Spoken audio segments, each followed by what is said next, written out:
Alright everyone, you've probably seen the evil, bigoted, fascist Raise Act and how draconian and evil it is, and Statue of Liberty and cosmopolitan bias and all these other viral buzz terms that are being thrown around right now. So I'll weigh in. I support the Raise Act, and here's why.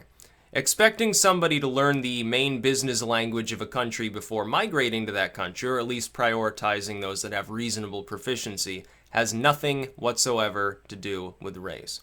Now, I can't remember his name, the dude that was responding to the press there and rambling about cosmopolitan bias.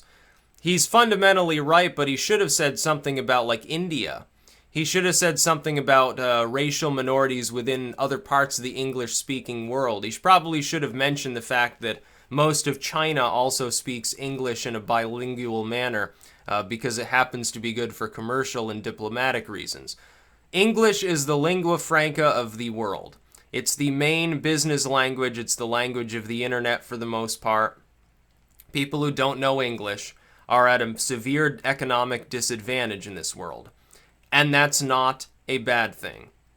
It's no more bad than if any other language was dominant and served the same purpose. The fact that it happens to be a more white language, if you're like really far out there, you probably think that's a bad thing. Otherwise, you probably don't care. It makes sense to prioritize people who already know the language they're going to need to learn. By hook or by crook, they're going to need to learn it if they want to get ahead in the United States. There are parts of the country in which if you just speak Spanish and occasionally French, or honestly like Pennsylvanian Dutch in a few cases, where you can make a living. But are you going to get ahead and become a Fortune 500 CEO without knowing English in the United States? No, it's not going to happen. Are you likely to go into education? No, you're not likely to go into education. What about medicine? Nah, not really.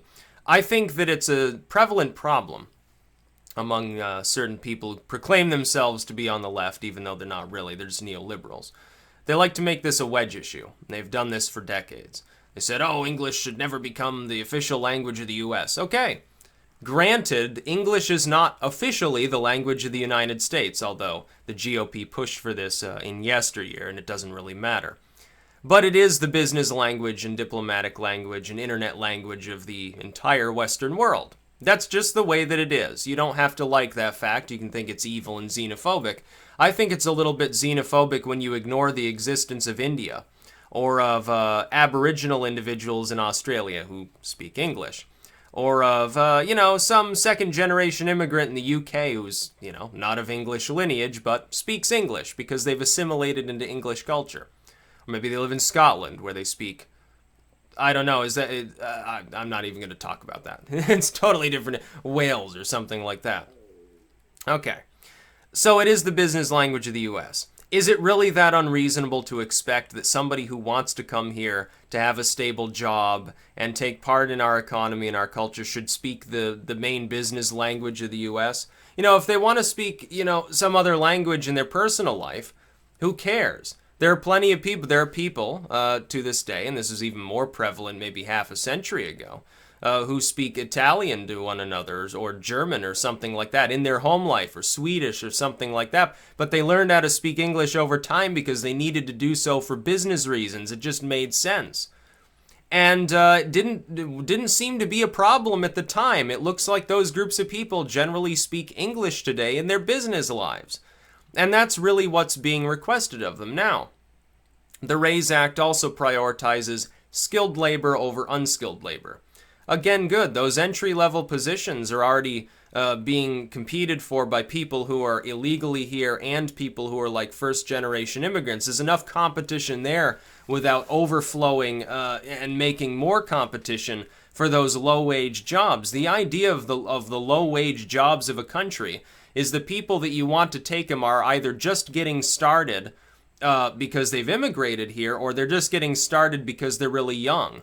The idea that people who are 40, 50 years old should have to flip burgers was like a foreign concept a half a century ago. The idea was, hey, that's your summer job, you're mowing lawns, you're flipping burgers, you're delivering the paper, you go to school, you do well, you get into a trade maybe, you work your way up, maybe you become a manager, maybe you own your own business, you expand, the economy expands, everyone's happy. And while that American dream never worked for everybody, it was much more prevalent in the past. Now it's basically a dead dream. It's more like an American nightmare or something. So if you flood the lower rungs of the business world with unskilled labor, you create a systemic and ever-present problem where there are plenty of people who will never get ahead. Migrant labor aside, because it is true that there are jobs that typically, even like second-generation immigrants, are not going to want those jobs. Oh, picking strawberries or something, okay. That just makes sense. Now, that's a totally different system. That's not a green card system. Trump is also talking about preventing near relatives from gaining residency simply because somebody has become a citizen or permanent resident who happens to be related to them. Minor children are still covered, which is good. Spouses are still covered, which is also important. Honestly, I would fast-track the spouses. If they can prove that they're in a stable, loving relationship, I'd fast-track that even more than work-related visas. Because I think it would be extremely tyrannical. It would be the epitome of tyranny for the government to prevent somebody from coming to this country to be with someone who is a lawful citizen, pays their taxes, does what they need to do, has the means of supporting a family.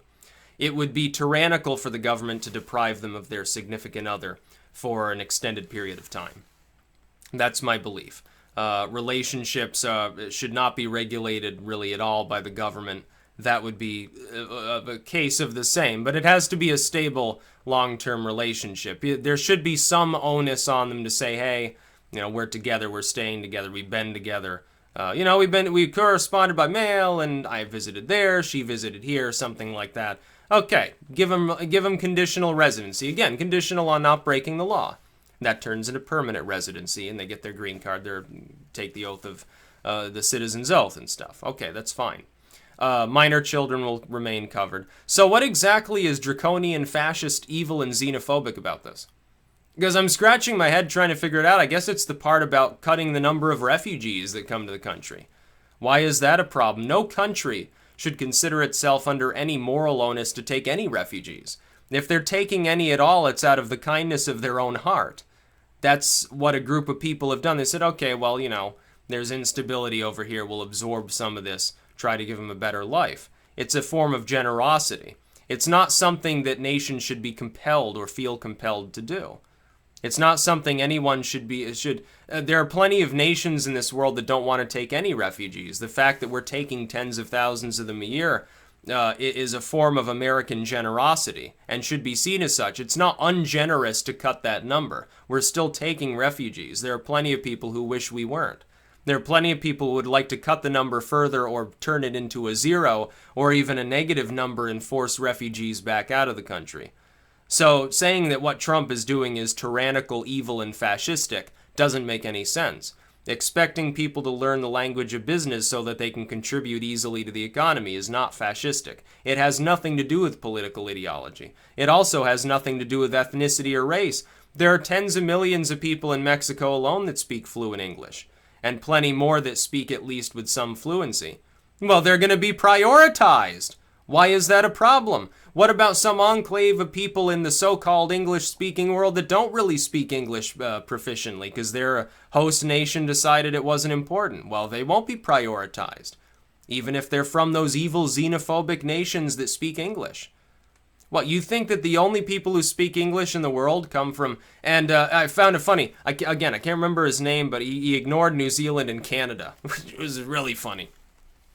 He could have ignored Quebec, maybe, where French is the primary business language or personal language, as it were. But New Zealand, indeed, is an English-speaking country. I think he forgot Ireland, too. Although there's other dialects there too, but English is still preferentially spoken. What about India? Again.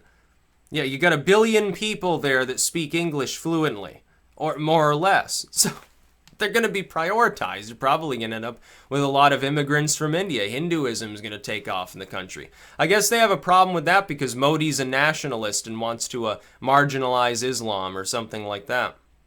I honestly think that might be where they're coming from.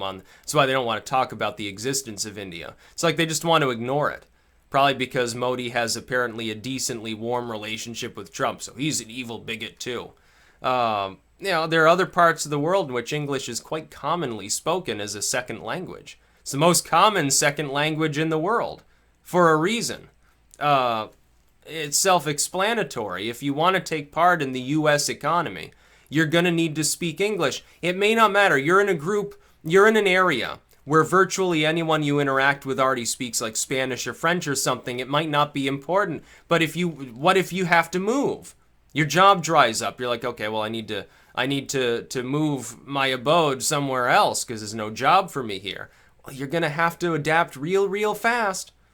It'd be easier to spend a few years learning reasonable English proficiency before you come to the United States than to have like 2 months to ram it down into your brain because you lost a job or you need to move for some other compelling reason once you're already here. It doesn't make any sense not to expect people to have at least, I wouldn't even say full fluency is needed, but reasonable conversational proficiency in the language so you can get your point across. What if you have to call the police? Or something like that. Why should the onus be on people who are already citizens to adapt to a language that is not the business language of the U.S.? People already bend over backwards and do whatever they can, generally to learn other languages if they're able. It just makes sense. Again, for economic reasons.